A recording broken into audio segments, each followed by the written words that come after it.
ഈ അടുത്തിറങ്ങിയിട്ടുള്ളതിൽ വെച്ച് ഇന്ത്യയിൽ നിന്ന് തന്നെ വന്നിട്ടുള്ളതിൽ one of the best and ഒരു ഇൻ്റർനാഷണൽ അപ്പീലുള്ള ഒരു ക്ലാസ് പടമായിട്ട് എനിക്ക് പേഴ്സണലി തോന്നിയിട്ടുള്ള സിനിമയാണ് Balan the boy, directed by Chidambaram and written by Jithu Madhavan. Jithu മാധവൻ്റെ എഴുത്തിനെ പറ്റി എടുത്തു പറയേണ്ട ഒരു കാര്യമാണ്. കാരണം ആവേശം പോലൊരു സിനിമ, രോമാഞ്ചം പോലൊരു സിനിമ, പോരാത്തതിന് പൈങ്കിളി പോലൊരു സിനിമ, ഈ 3 സിനിമകൾ എഴുതിയതിന് ശേഷം ബാലൻ എന്നൊരു സിനിമ എഴുതിയത് ഇദ്ദേഹം തന്നെയാണ് എന്ന് പറയുമ്പോഴാണ് ശരിക്കും ആ ഒരു എഴുത്തുകാരൻ എന്നുള്ള നിലയ്ക്ക് ജിത്തു മാധവൻ്റെ റേഞ്ച് നമുക്ക് മനസ്സിലാവുന്നത്. ഒരു ശരിക്കും നല്ലൊരു ക്വാളിറ്റി വർക്ക് തന്നെയാണ്. അതുകൊണ്ട് തന്നെ ഈ ഒരു സിനിമ കുറച്ച് ഫിലിം ഫെസ്റ്റിവലിലൊക്കെ പങ്കെടുത്ത ശേഷമാണ് തിയേറ്ററിലേക്ക് എത്തിയിട്ടുള്ളത്. ഇതെല്ലാവരും കണ്ടിരിക്കേണ്ട, എല്ലാവരും ഒന്ന് തിമിർത്താടാൻ പറ്റുന്നൊരു എൻ്റർടൈൻമെൻറ്റ് പടം, അങ്ങനത്തെ ഒരു പടമല്ല. Not every one's cup of tea എന്ന് ബുദ്ധിജീവി ചമയാനെങ്കിലും ചിലർ പറയുമെങ്കിലും ഇത് ആക്ച്വലി അങ്ങനെയാണ്. ഇതെല്ലാവരുടെയും കപ്പ് ഓഫ് ചായ അല്ല. പക്ഷെ ഇത് പേഴ്സണലി എനിക്ക് എൻ്റെ കപ്പ് ഓഫ് ചായ ആയിട്ട് എനിക്ക് തോന്നി. ഞാൻ സ്വയം ബുദ്ധിജീവി ആയതുകൊണ്ട് പറയണമെന്നല്ല. നിങ്ങൾക്കൊന്ന് ഈ സിനിമയിലേക്ക് ഒന്ന് ഇന്നാൻ സാധിച്ചാൽ നല്ലൊരു എക്സ്പീരിയൻസ് ആയിരിക്കും ഈ ഒരു 2.5 മണിക്കൂറുള്ളൊരു പടത്തിൽ നിന്ന് നിങ്ങൾക്ക് കിട്ടുക. അഥവാ ഇന്നാവാൻ സാധിച്ചില്ലെങ്കിൽ ഇതെന്തൊരു ബോറ് പടമാണ്, ഇങ്ങനത്തെ അവാർഡ് പടമൊക്കെ നമ്മൾ എന്തിനാണ് തിയേറ്ററിൽ പോയി കാണുന്നത് എന്നൊരു ഫീല് നിങ്ങൾക്ക് ഉണ്ടാവും. അപ്പോൾ ഈ പറഞ്ഞ 2 രീതിയിലായിരിക്കും ഈ ഒരു സിനിമയുടെ റിസപ്ഷൻ. ഇത് മഞ്ഞുമൽ ബോയ്സ് പോലെ 200 കോടി അടിച്ച് ഇന്ത്യയിലെങ്ങും വളരെ ഫേമസ് ആയിട്ട് ഒരുപാട് വേർഡ് ഓഫ് മൗത്ത് വഴി ഒരുപാട് പൈസയൊക്കെ കളക്ട് ചെയ്ത് ഒരു ടോക്ക് ഓഫ് ദി ടൗൺ ആവാൻ പോകുന്നൊരു സിനിമയൊന്നുമല്ല. ഇത് നല്ലൊരു ക്വാളിറ്റി ഉള്ളൊരു പീസ് ഓഫ് ആർട്ട്. നമ്മളൊരു നോവൽ വായിക്കുന്ന പോലെ അല്ലെങ്കിൽ ഒരു കഥ വായിക്കുന്ന പോലെ നമ്മൾ കുട്ടികളോട് പറഞ്ഞു കൊടുക്കുന്നൊരു കഥ, ആ ഒരു പോയിൻ്റ് ഓഫ് വ്യൂ തന്നെയാണ് ഈ ഒരു സിനിമയുടെ നറേറ്റീവ് പോകുന്നത്. അപ്പോൾ അതുകൊണ്ട് തന്നെ ഇതിനൊരു സ്ലോ പേസ് ഉണ്ട്, ഡ്രാമാറ്റിക് ആയിട്ടുള്ള കാര്യങ്ങളുണ്ട്, ഇമോഷൻ വെച്ചിട്ടുള്ള പരിപാടികളുണ്ട്. അവസാനം ക്ലൈമാക്സിൽ നല്ലൊരു സാറ്റിസ്ഫൈങ് ഫീലോട് കൂടിയിട്ട് ഇറങ്ങി പോകാൻ പറ്റുന്നൊരു സംഭവം തന്നെ ക്ലൈമാക്സിലുണ്ട്. അപ്പോൾ ഇതൊരു എൻ്റർടൈൻമെൻറ്റ് ഫാക്ടർ നോക്കി ഇതൊരു അടിച്ചുപൊളി പടമായിട്ടോ തമാശയുള്ള പടമായിട്ടോ അങ്ങനെയൊക്കെ കരുതി പോയി കഴിഞ്ഞാൽ തീർച്ചയായിട്ടും നിരാശയായിരിക്കും. പക്ഷേ നിങ്ങളൊരു നോവൽ വായിക്കുന്ന പോലെ കാണാൻ റെഡി ആണെങ്കിൽ നിങ്ങൾക്കൊരു ഇമേഴ്സീവ് ആയിട്ടുള്ളൊരു എക്സ്പീരിയൻസ് ആയിരിക്കും ഈ ഒരു സിനിമയെക്കൂടെ നിങ്ങൾക്ക് കിട്ടുക. എനിക്കത് പേഴ്സണലി കിട്ടി. അതുകൊണ്ട് തന്നെ ഇതൊന്ന് വന്ന് നാരാളോട് പറയണമെന്ന് തോന്നി. ആക്ഷൻ ഫ്ലിക്കുകളും കോമഡി ഫ്ലിക്കുകളും റൊമാൻറ്റിക് ഫ്ലിക്കുകളും അല്ലാതെ കുറച്ച് ഇൻ്റർനാഷണൽ ഫിലിംസ്, അതായത് ഇറാനിയൻ ഫിലിംസ് ഉണ്ട്, അതുപോലെ തന്നെ ഇന്തോനേഷ്യൻ ഫിലിംസ് ഉണ്ട്. റിയൽ ലൈഫിൽ ബേസ് ചെയ്ത് അതിനോട് പരമാവധി നീതി പുലർത്തി റിയലിസ്റ്റിക് ആയിട്ട് എടുത്തുള്ള സിനിമയായിട്ട് പേഴ്സണലി തോന്നിയിട്ടൊരു സിനിമ തന്നെയാണ് ബാലൻ ദ ബോയ്. അതുകൊണ്ട് തന്നെ ഈ ഒരു സിനിമയെ ശരിക്കും ഒരു സ്ലോ ബേണറായിട്ടാണ് ഞാൻ കണക്കാക്കുന്നത്. ഇതിൽ ഏറ്റവും പിന്നെ എടുത്തു പറയേണ്ടത് ഇതിൻ്റെ ഒരു ഹോൾ ക്രൂ ആണ്. നമ്മുടെ മഞ്ഞുമൽ ബോയ്സിൻ്റെ സെയിം ടീം തന്നെയാണ് വീണ്ടും ഈ സിനിമയിൽ ഒന്നിച്ച് വന്നിട്ടുള്ളത്, ഇൻക്ലൂഡിങ് കാസ്റ്റിംഗ് ഡയറക്ടർ ഗണപതി. ഇതിൽ ഓരോ കാസ്റ്റിങ്ങും പെർഫെക്റ്റ് ചോയ്സ് ആയിരുന്നു.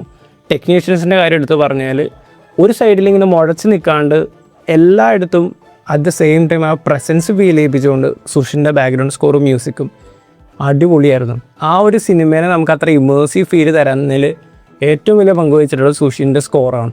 അത് എവിടെയും അങ്ങനെ എടുത്ത് നിൽക്കുന്നില്ല, നമുക്കിങ്ങനെ എടുത്തു പറയാൻ പറ്റുന്ന ടൈപ്പ് മ്യൂസിക്കും കാര്യങ്ങളൊന്നുമില്ല. പക്ഷേ അത്രയ്ക്ക് ഇമേഴ്സീവായിട്ട് പുള്ളി ഈ പടത്തിനെ ക്യാരി ചെയ്യുന്നുണ്ട്. സുഷിൻ്റെ വർക്ക് കിടിലനായിരുന്നു ഈ സിനിമയിൽ. അതുപോലെ തന്നെ എൻ്റെ ആർട്ടായാലും, ആർട്ടിൽ പറയാൻ പ്രത്യേകിച്ച് കാരണമുണ്ട്. കാരണം ഒരേ സംഭവം തന്നെ പല പല ടൈം ലൈനിലും കാണിക്കുമ്പോൾ ആ ഒരു പ്രത്യേകിച്ചൊരു വീട്, ആ വീടിൻ്റെ ഒരു മാറ്റം കാണിക്കുന്നതൊക്കെ ആർട്ട് വർക്കിൽ കൂടെ നല്ല അടിപൊളിയായിട്ടെല്ലാം ചെയ്തിട്ടുണ്ട്. എഡിറ്റിംഗ് ആയിക്കഴിഞ്ഞാലും cinematography by Shyju Khalid, editing Vivek ഹർഷനാണ്. അപ്പോൾ ഏത് ഡിപ്പാർട്ട്മെൻ്റ് എടുത്ത് നോക്കിക്കഴിഞ്ഞാലും നല്ല കിടിലൻ വർക്കാണ്. ഇതിൻ്റെ വൈഡ് ആംഗിൾ വെച്ചുള്ള കുറേ പരിപാടികളുണ്ട്. എല്ലാ ഫ്രെയിംസും നല്ല ബ്യൂട്ടിഫുൾ ആയിരുന്നു. ആദ്യം ഒന്ന് യൂസ് ടു ആകാൻ കുറച്ച് സമയം എടുക്കും. നമ്മൾ LGPയുടെ നൻപകൽ നേരത്തെ മയക്കത്തിൽ കണ്ട പോലെ കുറേ സ്റ്റാറ്റിക് ഷോട്ട്സ് ഉണ്ട്. അതിൽ ഭൂരിഭാഗവും വൈഡ് ആംഗിൾ ഷോട്ട്സ് ആണ് ഇനീഷ്യലി ഫസ്റ്റ് ഹാഫിൽ നമുക്ക് കാണാൻ കിട്ടുക. അപ്പോൾ അതെല്ലാം നല്ല ബ്യൂട്ടിഫുൾ ആയിരുന്നു. എനിക്ക് പേഴ്സണലി ഭയങ്കര ഫീലോട് കൂടി തിയേറ്ററിൽ നിന്ന് ഇറങ്ങി പോകാൻ പറ്റിയൊരു സിനിമയായിരുന്നു. ക്ലൈമാക്സ് ഒക്കെ ആയപ്പോഴേക്കും എനിക്ക് ശരിക്കും എൻ്റെ ഉള്ളിൽ നിന്ന് എന്തോ ഒരു സാധനം പുറത്തേക്ക് പോകുന്ന പോലെ തോന്നി. അതായത് ആ ഒരു ഗൂസ്ബംപ് മൊമെൻറ്റ് ശരിക്കൊരു ഭയങ്കര എപ്പിക് സാധനമൊന്നുമല്ല. പക്ഷേ ശരിക്കും എനിക്ക് ഇന്നാൻ സാധിച്ചത് കൊണ്ട് ക്ലൈമാക്സ് എനിക്ക് അത്ര സാറ്റിസ്ഫൈങ് ആയതുകൊണ്ട് എനിക്കത് ഭയങ്കര ഫീലായിരുന്നു. ഇത് എനിക്ക് എങ്ങനെ പറഞ്ഞതെന്ന് പോലും എനിക്ക് അറിയില്ല. നിങ്ങൾക്ക് സിനിമ കണ്ട് കണക്റ്റ് ആയവരാണെങ്കിൽ മാത്രം ഞാൻ ഈ പറയുന്നത് തന്നെ നിങ്ങൾക്ക് കണക്റ്റ് ആവും. പെർഫോമൻസിൻ്റെ കാര്യം പറയാനാണെങ്കിൽ എല്ലാവരും നല്ല ഗംഭീരമായിട്ട് ചെയ്തിട്ടുണ്ട്. ആ കുഞ്ഞു പയ്യനായിട്ട് വന്ന ആദിവിശേഷൻ, പിന്നെ ഫർസാന പാലത്തിങ്കൽ, ടൊവിനോ, പിന്നെ ഈ നമ്മുടെ ബാലൻ ദ ബോയ് അവനൊന്ന് വലുതാകുമ്പോൾ വരുന്ന സിനൻ എന്ന് പറയുന്ന ആക്ടർ, ഇവരെല്ലാവരും നല്ല ഗംഭീരമായിട്ട് ചെയ്തിട്ടുണ്ട്. എല്ലാവരും നല്ല ഗംഭീരം എന്ന് വെച്ചാൽ ടൊവിനോ ഈസ് അൺറെക്കഗ്നൈസബിൾ. അതായത് അയാൾ ശരിക്കും ക്യാരക്ടറായിട്ട് മാറി ഒരു കൊടവേറൊക്കെ ആയിട്ട് ഇവിടെ പല്ലൊക്കെ ഇത്തിരി തള്ളി, മീശയൊക്കെ ഇത്തിരി മിസലൈൻഡ് ആയിട്ട് നമ്മൾ സ്ഥിരം കാണുന്ന ഒരു ലുക്കുള്ള ടൊവിനോനെ ഈ സിനിമയിൽ എവിടെയും കാണില്ല. വളരെ ഡിഫറെൻ്റ് ആയിട്ട് ആ ക്യാരക്ടറായിട്ട് മാറി അയാൾ. സെക്കൻഡ് ഹാഫിലൊക്കെ അയാൾ കുറേ സീനുകളൊക്കെ ഉണ്ട്, അവിടെയൊക്കെ അയാൾ പുതിയൊരു ക്യാരക്ടറായിട്ട് മാറി. പിന്നെ ഇതിൽ ഏറ്റവും എടുത്ത് പറയേണ്ടത് casting choice on point, on peak എന്ന് പറയാൻ പറ്റുന്ന രീതിയിൽ 2 കാസ്റ്റിംഗ് ചോയ്സ് ഉണ്ട്. ഒന്ന് ഗിരീഷ് ഏടി, ഒരു പോലീസ് ഉദ്യോഗസ്ഥർ, അദ്ദേഹത്തിൻ്റെ താഴെ വർക്ക് ചെയ്യുന്ന ഒരാളായിട്ട് വന്നിട്ടുള്ളത്, അതായത് പവിത്രൻ എന്ന ക്യാരക്ടർ ചെയ്തിട്ടുള്ള ജീൻ പൊല്ലാളാണ്, ലാലിൻ്റെ മകൻ. അപ്പോൾ അയാൾ ഗംഭീര പെർഫോമൻസ്, ഇതുവരെ അയാൾ ചെയ്തിട്ടുള്ളതിൽ വെച്ച് ഏറ്റവും കിടിലൻ വർക്കെന്ന് എടുത്തു പറയാൻ പറ്റുന്ന ഒരു പെർഫോമൻസ് ആയിരുന്നു പവിത്രൻ. ആ ഒരു റോള് 2 ഏജ് കാറ്റഗറിയിൽ വരുന്ന ഒരു ക്യാരക്ടറാണ്. അപ്പോൾ അത് 2 നല്ല ഗംഭീരമായിട്ട് അയാൾ ചെയ്തിട്ടുണ്ട്. ഗിരീഷ് ഏടി ഞാൻ പറഞ്ഞ പോലെ അതൊരു ഫ്രഷ് പരിപാടിയായിരുന്നു. നമ്മൾ ഒരുപാട് ടൈപ്പ് പോലീസുകാരെ കണ്ടിട്ടുണ്ട്, പക്ഷേ ഈ ഒരു പോലീസുകാരൻ കുറച്ചും കൂടിയൊക്കെ റിലേറ്റബിൾ ആയിട്ട് തോന്നി. പിന്നെ ഇതിൽ ഏറ്റവും കിടിലനായിട്ട് ഏറ്റവും കൂടുതൽ അപ്രിഷ്യേറ്റ് ചെയ്യേണ്ടതും ഫർസാന പാലത്തിങ്കിലാണ്, നമ്മുടെ ബാലൻ്റെ അമ്മയായിട്ട്.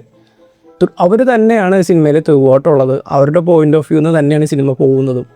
ഒരമ്മ ഒരു മകൻ, അവരിങ്ങനെ സർവൈവ് ചെയ്യാൻ വേണ്ടി ജീവിച്ചിങ്ങനെ പോവാണ്. പല പല നാട്ടിൽ കൂടെ പല പല പേര് സ്വീകരിച്ച് പല പല കാര്യങ്ങൾ കൂടെ കടന്നു പോയിക്കൊണ്ടിരിക്കുകയാണ്. അപ്പോൾ അവരുടെ ഒരു ജേണി അത് തന്നെയാണ് ഈ ഒരു സിനിമ. തുടക്കത്തിലേക്ക് എനിക്കിത്തിരി വിയേർഡായിട്ട് തോന്നി, ഇവരെന്താണ് ഇങ്ങനെ, ഇവർ നല്ലവരാ കെട്ടവരാ എന്നൊരു ഫീൽ എനിക്കുണ്ടായിരുന്നു. പക്ഷേ ഒരു സ്റ്റേജ് കഴിഞ്ഞപ്പോഴേക്കും ഞാൻ ടോട്ടലി ഇന്നായിട്ട് ഇവരുടെ ഒപ്പം തന്നെ ഇങ്ങനെ ജേണി പോയിക്കൊണ്ടിരിക്കുകയാണ്. എവിടെയും ഇവർ സ്റ്റിക്ക് ഓൺ ചെയ്യില്ല. ഒരു ടൈം കഴിഞ്ഞാൽ അവിടെ നിന്ന് എന്തായാലും മൂവ് ചെയ്യും. ആ ജേണി തന്നെയാണ് ഇവരുടെ ഒരു ലൈഫ്. അപ്പോൾ അത് തന്നെയാണ് ഈ സിനിമയിൽ കാണിച്ചിട്ടുള്ളത്. ഞാൻ കൂടുതൽ പറഞ്ഞാൽ സ്പോയിലറായി പോവും. അപ്പോൾ ഇതിൻ്റെ ഇടയിൽ പിന്നെ ഒരു ക്യാരക്ടർ വരുന്നുണ്ട്, ഒരമ്മച്ചി. ആ ഒരു അമ്മച്ചിയും വെറുതെ കിടിലനായിരുന്നു. ഓൾറെഡി നമുക്ക് ഫെമിലിയർ ആയിട്ടുള്ള ഫേസ് അല്ലാത്തത് കൊണ്ട് തന്നെ അവരുടെ അടുത്ത് നിന്ന് എന്ത് എക്സ്പെക്റ്റ് ചെയ്യണമെന്നൊരു പ്രതീക്ഷ ഇല്ലാത്തത് കൊണ്ട് തന്നെ അവരുടെ പരിപാടി വെറുതെ അടിപൊളിയായിരുന്നു. അവരും ഇതേപോലെ ശരിക്കും ഒരു വില്ലത്തിയാണോ, നല്ലൊരാളാണോ, സ്നേഹമുള്ള ആളാണോ, സ്നേഹം അഭിനയിക്കുന്ന ഒരാളാണോ, ഇതെല്ലാം തന്നെ ആ ഒരു ക്യാരക്ടറിൻ്റെ ഒരു മിസ്റ്ററി നിലനിർത്തിക്കൊണ്ട് തന്നെ നല്ല അടിപൊളിയായിട്ട് ആ ഒരു സിനിമയിൽ അവരുടെ ക്യാരക്ടർ, അവരുടെ പ്രസൻസ് ഫീൽ ചെയ്യിപ്പിച്ചു. അവർ വളരെ കുറച്ചേ ഉള്ളൂ, പക്ഷേ അവരുള്ള ഭാഗങ്ങൾ വളരെ എൻ്റർടൈനിങ് ആയിരുന്നു. മൊത്തത്തിൽ പറഞ്ഞു കഴിഞ്ഞാൽ എനിക്കൊരു ട്രൂലി മാസ്റ്റർ പീസ് ആയിട്ടോട്ട് ഈ ഒരു സിനിമ തോന്നി. പക്ഷേ നിങ്ങൾക്ക് എന്നാണ് സാധിച്ചില്ലെങ്കിൽ ടോട്ടൽ മിസ്സായിരിക്കും. അതുകൊണ്ട് തന്നെ ഞാൻ ഹൈലി റെക്കമെൻഡ് ചെയ്തൊരു സിനിമയാണ്. നിങ്ങൾക്ക് ഇങ്ങനത്തെ ടൈപ്പ് പടങ്ങൾ, ഇച്ചിരി സ്ലോ ബേണേഴ്സ് ആയിട്ടുള്ള വളരെ ഫീലോട് കൂടി കാണാൻ പറ്റുന്നൊരു പടം, അങ്ങനത്തെ കാര്യങ്ങൾ, അങ്ങനത്തെ പടങ്ങൾ നിങ്ങൾക്ക് വർക്കാവുമെങ്കിൽ ഈ സിനിമ ഡെഫിനറ്റ്ലി നിങ്ങൾക്ക് ചെക്കൗട്ട് ചെയ്യാവുന്നതാണ്. എനിക്കിതൊരു പേഴ്സണലി ഒരു കിടിലൻ പടമായിട്ട് തോന്നി.